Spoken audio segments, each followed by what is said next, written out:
Ludwig van Beethoven fue un compositor, director de orquesta y pianista alemán.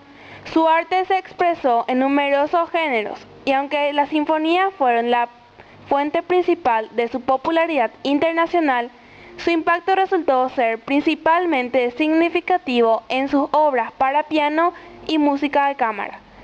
Beethoven es reconocido como uno de los más grandes compositores de la historia.